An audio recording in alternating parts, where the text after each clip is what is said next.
الحمد لله، الصلاة والسلام على رسول الله، وأشهد أن لا إله إلا الله وحده لا شريك له، وأشهد أن محمدا عبده ورسوله.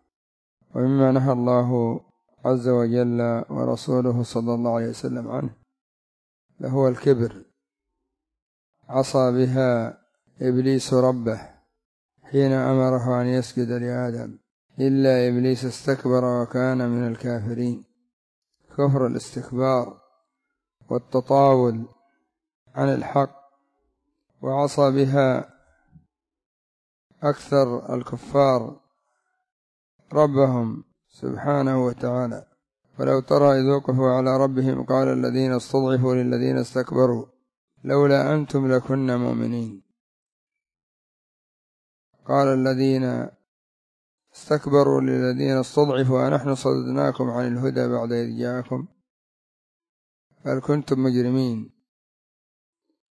وقال الذين استضعفوا للذين استكبروا بل مكروا الليل والنهار إذ تأمروننا أن نكفر بالله ونجعل له أندادا وأسروا الندامة لما رأوا العذاب.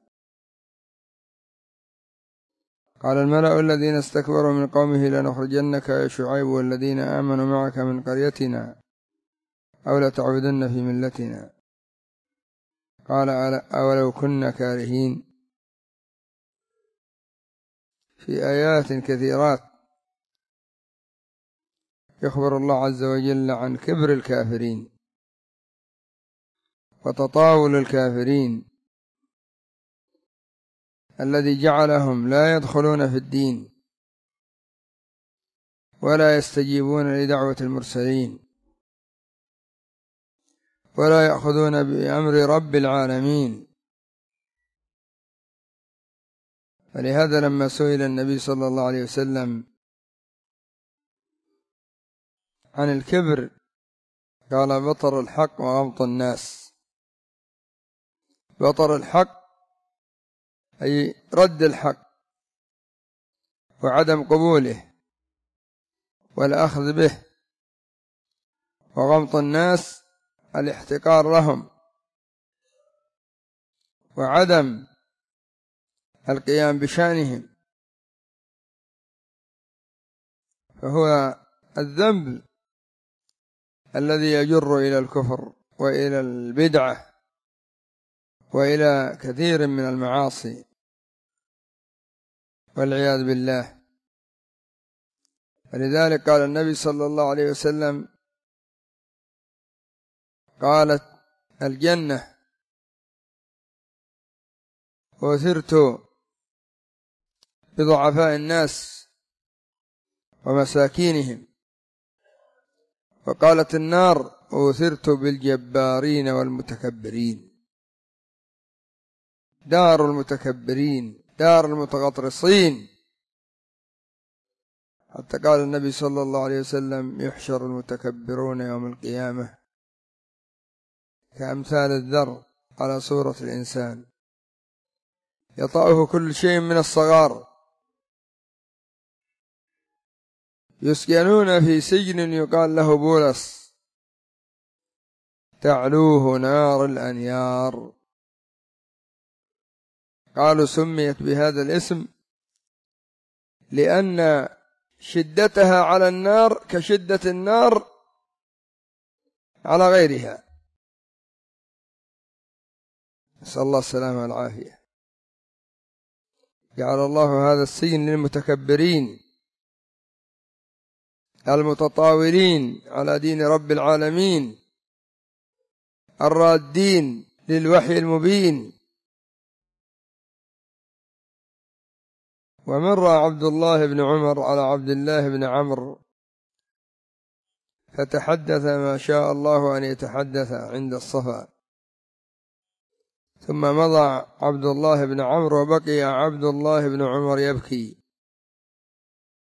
فقال له أبو سلمة بن عبد الرحمن ما يبكيك يا أبا عبد الرحمن؟ قال زعم هذا أن النبي صلى الله عليه وسلم قال من تعاظم في نفسه واختال في مشيته لقي الله وهو عنه معرض. سبب كبره أعرض الله عنه.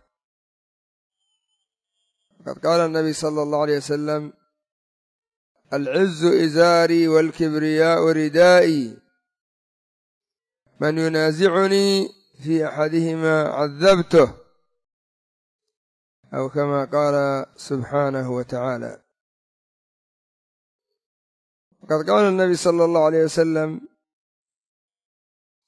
لا يدخل الجنة من في قلبه مثقال ذرة من كبر. وقال النبي صلى الله عليه وسلم: ثلاثة لا ينظر الله إليهم ولا يزكيهم ولهم عذاب أليم: شيخ زان، وملك كذاب، وعائل مستكبر. عائل فقير حقه أن يكون متواضعا خاضعا، ومع ذلك يتكبر مع ضعته ويتعالى مع سفالته، فكان شأنه أن الله لا ينظر إليه يوم القيامة ولا يزكيه وله عذاب أليم. ويصرف الله عز وجل عن هذه الطريقة وهذا الدين أهل الكبر. قال الله عز وجل: سأصرف عن آياتي الذين يتكبرون في الأرض بغير الحق، يصرفون وتزيغ قلوبهم وتنحرف أفئدتهم عن سبيل الهدى والرشاد. وهكذا خبر النبي صلى الله عليه وسلم أن الكبر شر على صاحبه وضرر، فقال: الأشرة شر، أي الكبر والتطاول شر على صاحبه، ربما منعه من قبول الحق مع ظهوره ومع وضوح أدلته. من الذي جعل فرعون يأبى الدخول في الإسلام، مع أن موسى عليه السلام يقول: لقد علمت ما أنزل هؤلاء إلا رب السماوات والأرض بصائر. يعني فرعون يعلم يقينا أن الذي أنزل الآيات على موسى هو رب السماوات والأرض، ولما قال: أنا ربكم الأعلى، إنما قالها مكابرة، وجحدوا بها واستيقنتها أنفسهم ظلما وعلوا، فانظر كيف كان عاقبة المفسدين. وهكذا ما الذي جعل اليهود يكفرون بمحمد صلى الله عليه وسلم غير الكبر والتطاول، وأن هذا الأمر يكون فيهم؟ ما الذي جعل كثير من كفار قريش يكفرون بدين الله ودين محمد صلى الله عليه وسلم الذي هو نعم الإسلام؟ قولهم: لولا أنزل هذا القرآن على رجل من القريتين عظيم. يعني قالوا: كيف يكون الإسلام والرسول في هذا الغلام اليتيم؟ وأرادوا أن يكون في كبرائهم وفي عظمائهم، مع أن النبي صلى الله عليه وسلم خيرهم نسبا وحسبا ووصفا وغير ذلك. فالكبر يا عباد الله داء قلبي مفسد للقلوب وللأبدان وللأعمال وللأخلاق وللقيم، ولا يليق الكبر إلا بالله، لا يجوز ولا يليق الكبر إلا بالله. ولذلك سمى نفسه المتكبر، لأنه أهل لأن يتكبر سبحانه وتعالى لعظيم صفاته وعظيم أفعاله وعظيم ذاته. أما المخلوق لماذا يتكبر؟ وأوله نطفة مذرة وآخره جيفة قذرة، وهو بين ذلك يحمل العذرة. ما الذي يحمله على الكبر؟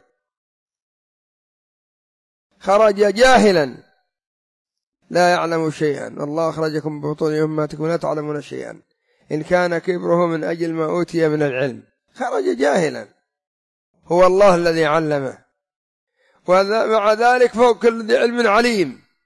لماذا يتكبر ويتطاول؟ وإن كان من أصحاب الأموال وجره إلى الكبر المال، الذي أعطاه المال هو الله، وقد كان فقيرا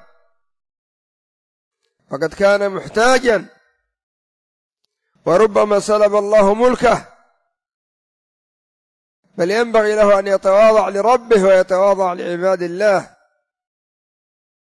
لأن الله أنعم عليه دونهم في هذا الباب. والنبي صلى الله عليه وسلم يقول: إن الله خلق أقواما واختصهم بالنعم لمنافع العباد ما بذلوها، فإذا منعوها حولها إلى غيرهم. وإن كان يتكبر بجماله، فالجمال ليس بقيمة إلا مع جميل الفعال ونبل الخصال، فلو كان من أصحاب الجمال الحقيقي ما تكبر ولا تعالى ولا تواضع. تواضع تكن كالنجم لاح لناظر على صفحات الماء وهو رفيع، ولا تك كالدخان يعلو بنفسه إلى طبقات الجو وهو وضيع. فالنبي صلى الله عليه وسلم يقول: من تواضع لله رفعه الله. فإذا أردت السلامة من العطب الدنيوي والأخروي فكن بعيدا عن الكبر، لا تتخلق به. وإن نفخ الشيطان فيك فلا تصدقه، فقد فسر ما جاء في الحديث: أعوذ بك من همزه ونفخه ونفثه، أن نفخه الكبر، ينفخ في الإنسان الكبر حتى لا يقبل الحق. فإياك أن تصدق نفخ الشيطان لك، أنت مسكين لولا ستر الله عليك، أنت مسكين لولا رحمة الله لك، أنت مسكين لولا تعليم الله لك، أنت مسكين لولا رزق الله لك، أنت لست بشيء لولا أن الله عز وجل هو الذي هيأك لما أنت فيه. فلماذا إذا الكبر؟ ولماذا التطاول؟ ولماذا البغي والتجاوز؟ الله المستعان.